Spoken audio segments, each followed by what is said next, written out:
আসসালামু আলাইকুম রহমতুল্লাহি ওয়া বারাকাতুহু।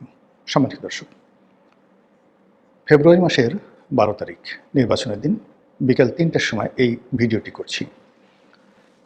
এই ভিডিও করার আগে বাংলাদেশের বিভিন্ন জায়গাতে নির্বাচন কেমন হচ্ছে এই বিষয়গুলো আমি গত সন্ধ্যা রাত থেকে একেবারে এই সময়টি পর্যন্ত সামাজিক মাধ্যম, আন্তর্জাতিক গণমাধ্যম এবং দেশীয় গণমাধ্যম এখানে প্রকাশিত বিভিন্ন খবরাখবর তার সঙ্গে নিজে যেটা জেনেছি এবং যেটা দেখছি এই পুরো বিষয়টিকে আমি ত্রিমাত্রিকভাবে আপনাদের কাছে বর্ণনা করার চেষ্টা করব।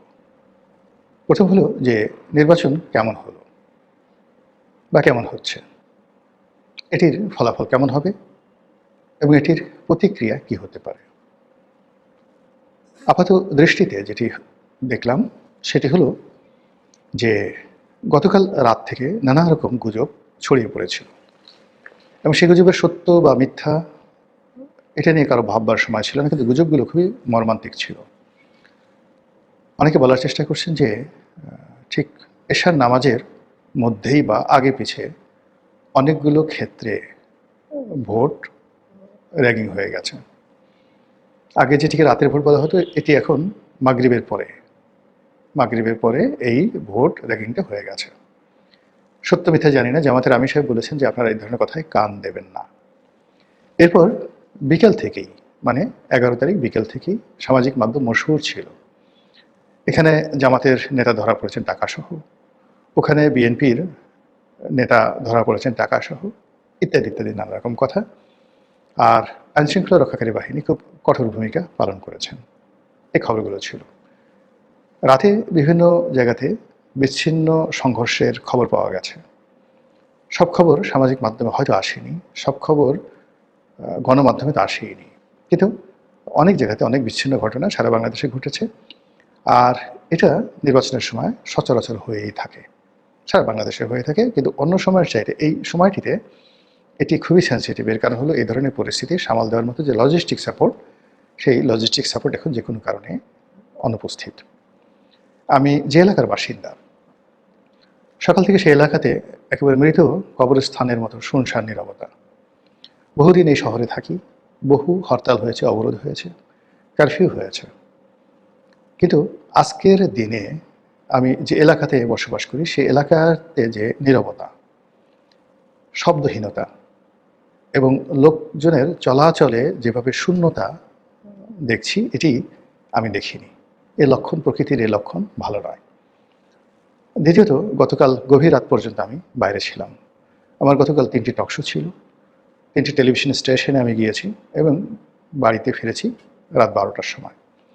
তখনও ঢাকা শহরে যে দৃশ্য দেখেছি, বিভিন্ন সড়ক থেকে জনপথ এবং গলির মুখে, সেখানে কেমন যেন একটা ভয়, কেমন যেন আতঙ্ক, ভোটের যে একটা উৎসাহ উদ্দীপনা, এটা গত রাতে দেখা যায়নি। যাই হোক, আজকের দিনে যে খবরগুলো সামাজিক মাধ্যমে মানে ঘুরে ঘুরে বেড়াচ্ছে বা ঘুরে ফিরে আমরা যে দৃশ্যগুলো দেখছি, কন্ট্রাস্ট। এবং এটা আমি অনেক আগেই বলেছিলাম যে এরকমই হবে। বিএনপির লোকজন আগে বলেছিলাম যে বিএনপির লোকজন বলবে ভোট হচ্ছে, সুন্দর ভোট হচ্ছে, আমরা আশাবাদী। জামাতের লোকজন বলবে ভোট হয়েছে, আমরা আশাবাদী।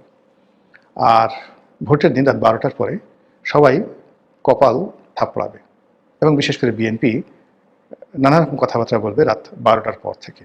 এবং এটা আজকের এই দিনে প্রথম পার্ট হয়ে গেছে। এই দুপুর 3টা পর্যন্ত বিএনপির যত শীর্ষ নেতৃবৃন্দ রয়েছেন তারা সবাই জয়ের ব্যাপারে আশাবাদী এবং নিশ্চিত তারা সরকার গঠন করতে যাচ্ছে। এবং ইতিমধ্যে জনাব তারেক রহমান সাহেব আজকে না গতকালকে স্পষ্ট জানিয়ে দিয়েছেন যে জামাত যদি বিরোধী দলে আসে আমরা হয়তো একটা শক্তিশালী বিরোধী দল পাবো। এতটা কনফিডেন্স, মানে তারা বিজয়ী হচ্ছেন, সরকার গঠন করছেন এবং সেখানে জামাতকে তারা বিরোধী দল হিসেবে চাচ্ছেন এবং যাতে করে দয়া দেখাচ্ছেন যে জামাত যেন দুর্বল বিরোধী দল না হয়, শক্তিশালী বিরোধী দল হয়। এই জন্য তারা যেন 50 থেকে 60 এরকম আসন পায়, তাহলে একটা শক্তিশালী বিরোধী দল হবে। বোঝার চেষ্টা করুন ডায়ালগ। এখন এই ডায়ালগ গতকাল ছিল, আজকের দিনে তাদের সেই কনফিডেন্স দেখা যাচ্ছে। আর রাত 12টার সময় আপনি দেখবেন যে এটা কী করে রিভার্স হয়ে যায়, আল্লাহ মাফ করুক। যেটা বলছিলাম, ভোট কেন্দ্র পরস্পর বিরোধী দৃশ্য।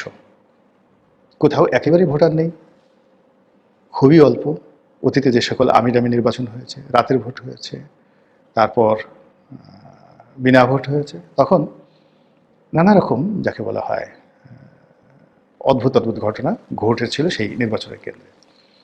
2014 সালে আমি বাংলাদেশ প্রতিদিন পত্রিকা একটা লেখা লিখেছিলাম সেই বিনা ভোটের বা বিনা প্রতিদ্বন্দ্বিতার ইলেকশনের একটা দৃশ্য ফুটিয়ে তোলার জন্য। ভীষণ রকম সেটা আলোড়ন সৃষ্টি করেছিল। অর্থাৎ পুরো ভোট কেন্দ্রে ভোটাররা ছিল না, সব দাঁড়িয়ে আছে। কয়েকটা দুষ্ট ছেলে তারাও দাঁড়িয়ে আছে। তো সেখানে কি করলো, একটা মোরগ এবং একটা মুরগি, তারা অনেকক্ষণ দৌড়াদৌড়ি করলো। উন্মুক্ত মাঠ, মোরগটা সঙ্গম করার জন্য মুরগিটাকে খুঁজছে, দাবড়াচ্ছে। মুরগিটা প্রাণপণে নিজেকে রক্ষা করার জন্য চেষ্টা করছে। তারপর মোরগ বিজয়ী হলো, মুরগির উপর উদ্গত হলো এবং প্রকাশ্যে সেই ভোটের ময়দানে অসাধারণ দক্ষতা নিয়ে সে মুরগিটির সঙ্গে সঙ্গমে রত হলো। একজন সেই দৃশ্য ভিডিওতে তুলেছেন, মোবাইলে তুলেছেন এবং সেটা ফেসবুকে দিয়েছেন। আর ওটাকে কেন্দ্র করে আমি একটা লেখা লিখেছিলাম। তো যারা সরকার পক্ষে ছিলেন তারা এটা নিয়ে ভীষণ রকম অপমান বোধ করেছিলেন যে এটা কি ধরনের কথা। তো ওইরকম দৃশ্য হয়তো আজকে এতটা প্রকাশিত হবে না, কালকে পাওয়া যাবে। যে কোন ভোট কেন্দ্রে মুরগি কী করলো, কোথাও বানর গেল কিনা, ছাগল কোনো কর্মকাণ্ড করলো কিনা, গরু বিশেষ করে দামড়া টাইপের যে গরুগুলো আছে সেগুলো সেই ভোট কেন্দ্রে উপস্থিত হয়ে তাদের যে নির্বুদ্ধিতা, বেকুব এবং তাদের যে যাকে বলা হয় উইদাউট কমন সেন্স, দামড়া মানে ষাঁড় গরু, বাছুর গরু, বলদ গরু, তো এইগুলোর মধ্যে দামড়া একটা বিশেষায়িত। আমরা কাদেরকে দামড়া বলি? দামড়া বলি সেটাকে যার কোনো বিবেক নাই, বুদ্ধি নাই, কমন সেন্স নাই, কিচ্ছু নাই, আবার বলদও না। ঠিক এরকম একটা অদ্ভুত প্রাণী দামড়া, কোনো রুচিও নেই। গরুদের মধ্যে কতগুলো গরুকে দামড়া বলা হয়। তো এরা ভীষণ রকম বেহায়া, নির্লজ্জ। যেখানে সেখানে তারা পায়খানা করবে, যেখানে সেখানে পেশাব করবে, যেখানে সেখানে তাদের গোপন অঙ্গটি তারা বের করে দেবে। তারপরে সেই গোপন অঙ্গটি বের করে তারপরে শেষে তারা জাত বেজাত দেখবে না, যার তার উপর ঝাঁপিয়ে পড়বে। কোনো মানুষের ঝাঁপিয়ে পড়বে, কোনো হুন্ডা দেখলে হুন্ডাকে সঙ্গম করার জন্য হুন্ডার উপর ঝাঁপিয়ে পড়বে। এইরকম দামড়া বলতে যা বোঝায় আর কি। তো এখন এই নির্বাচনে যারা দামড়া, সেই দামড়ারা কী করছে, বিভিন্ন প্রজাতির দামড়া, সেই দৃশ্য হয়তো আমরা কালকে পাবো এবং সেটা পেলে সেটা আপনাদেরকে আবার সুন্দর করে আমি বলবো যেন আপনাদের ভালো লাগে আর কি।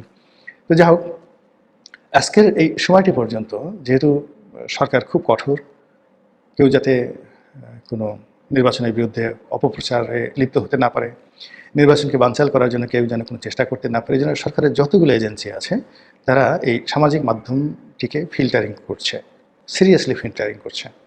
ফেসবুক থেকে শুরু করে অন্যান্য প্রতিষ্ঠানের সাথে হয়তো আজকে এই দিনের জন্য ভালো একটা চুক্তি হয়েছে, বড় চুক্তি হয়েছে যে এই সংক্রান্ত নেতিবাচক কোনো খবর সামাজিক মাধ্যমে আসবে না, যাবে না, কেউ দিলেও সেটা সার্কুলেট হবে না। এটা নিয়ম আছে কিন্তু ফিল্টারিং, এবং এই কাজগুলো করেই কিন্তু কর্পোরেট লেভেলে এই কাজগুলো করেই মেটা মানে ফেসবুকের যারা মালিক পক্ষ তারা বিলিয়ন বিলিয়ন ডলার বিভিন্ন দেশের সরকার থেকে আদায় করে। এনিওয়ে আমাদের দেশে এরকম হয়েছে কিনা জানি না। এর কারণ হলো আপনি দেখবেন যে নির্বাচনের যে নিউজ ফিডগুলো রয়েছে, ফেসবুকের নিউজ ফিড বা অন্যান্য যে সামাজিক মাধ্যম যেগুলো বাংলাদেশের জনপ্রিয় তাদের সেই নিউজ ফিড, এমনকি টিকটকের মতো জায়গাতে এই নির্বাচন সংক্রান্ত খবর আজকের দিনে বেশি একটা হচ্ছে না। It means they are have a good deal, কিন্তু কালপো সেগুলো চলে আসবে। এর কারণে এক একটা দিন এরকম ফিল্টারিং করানোর জন্য কত টাকা যে এই কর্তৃপক্ষকে দিতে হয় এটা আপনি আমি শুনলে আপনাদের মাথা খারাপ হয়ে যাবে। তো সেই দিক থেকে যতটুকু খবর আসছে সেখানে দেখলাম যে কিছু কিছু ভোট কেন্দ্র একেবারেই খালি, আবার কিছু কিছু ভোট কেন্দ্রে বেশ ভোটার উপস্থিত হচ্ছেন। যারা সেলিব্রিটি প্রার্থী আছেন তাদের মধ্যে তারা লাইনে দাঁড়িয়ে ভোট দিয়ে নিজেদেরকে মহৎ, তারপরে শেষে নিজেদেরকে যথেষ্ট আইনের প্রতি শ্রদ্ধাশীল এবং শৃঙ্খলাবদ্ধ নাগরিক হিসেবে প্রমাণ করার চেষ্টা করছেন। এটা রীতিমতো আমার কাছে ভণ্ডামি মনে হয়। যিনি মন্ত্রী হবেন, এমপি হবেন, তার এলাকাতে ভোটারদের সঙ্গে একসাথে দাঁড়িয়ে তিনি ছবিতে পোজ দিচ্ছেন। এই ভণ্ড ভবিষ্যতে করতে পারবেন এমন কোনো কাজ নাই। সে রীতিমতো একজনের গলা জবাই করে রক্তাক্ত সেই লাশটিকে সুন্দরভাবে ঢেকে তারপরে পাশে তসবি নিয়ে বসে সে জিকির করতে পারবে। এই ধরনের ভণ্ড রাজা রাজার মতো থাকবে। আমি সংসদ সদস্য প্রার্থী, আমি এলাকাতে যাব, আমাকে দেখলে তো আমার ভোটাররা সবাই আমাকে ছেড়ে দেবে। আমার অনেক কাজ, আমি লাইনে দাঁড়িয়ে 1 ঘন্টা একটা জায়গাতে দাঁড়িয়ে আমি কেন ভোট দিতে যাব? আমি ভোট দিয়ে সেখান থেকে তাড়াতাড়ি চলে আসবো। কিন্তু ওখানে ওই যে লাইনে দাঁড়িয়ে আমি খুব শৃঙ্খলাবদ্ধ, এই জিনিসগুলো তারা দেখান আসলে মূলত অভিনয়।